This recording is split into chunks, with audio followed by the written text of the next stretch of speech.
तुम भाइयों सिस्टम पार देंगे। Hello guys, welcome to my blog. Guys, আমি ফাইনালি ঘুম থেকে উঠলাম। ঘুম থেকে ওঠার পর ফ্রেশ হয়ে আমি নাস্তা পানি করে নিলাম। তো তারপর আমি আমার ভাগ্নিকে স্কুলে রাখতে গেলাম। তো যেতে যেতে রাস্তার ধারে একটি আপ চলে আসলো। তো আমরা দুজনে সাইকেল থেকে নেমে হাঁটতে হাঁটতে রওনা দিলাম।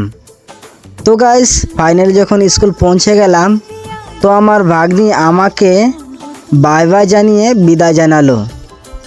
তো গাইস, তো আমি স্কুল থেকে বাড়িতে না এসে সোজা চলে গেলাম বাজারে। একটি গাজালের দোকানে গেলাম। তারপর গাজালের দোকানে গিয়ে আমি কিছু গাজাল নিয়ে নিলাম। তারপর ওগুলো সামান নিয়ে আমি বাড়িতে সোজা চলে গেলাম। বাড়িতে আসার পর হাতে করাত নিয়ে আমি সোজা উপরে চললাম। উপরে যাওয়ার পর দেখি গাইস, একটা আমাকে কাটতে দিয়েছে। আমি এটা কি কাটতে পারি কি না দেখা যাক গাইস। তো আমার ভিডিওটা পুরো দেখবেন কাটতে পারি কি না গাইস।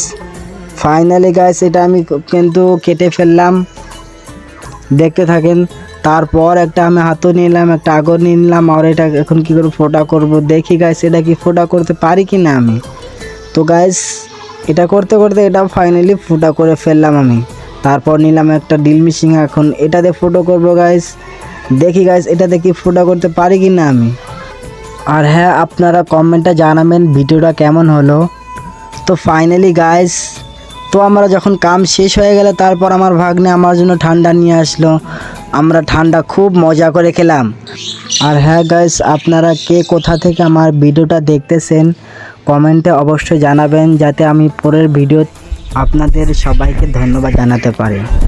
হ্যাঁ গাইস, আর হ্যাঁ গাইস, আপনারা যদি পুরো ভিডিওটা দেখেন তাহলে অনেক মজা পাবেন, কিন্তু শেষে অনেক মজা আছে। তারপর আমি রাস্তায় চলে গেলাম। রাস্তায় গিয়ে দেখি ছোট ছোট বাচ্চাগুলো অনেক মজা করে খেলতেছে। তো গাইস, সেই দিনগুলো আমরা অনেক মিস করি, কিন্তু কোনো দিন আমাদের লাইফে ফিরে আসবে না গাইস। তাদের সঙ্গে খেলে কিন্তু অনেক মজা পেলাম। আর হ্যাঁ, পুরো ভিডিও দেখার জন্য ধন্যবাদ।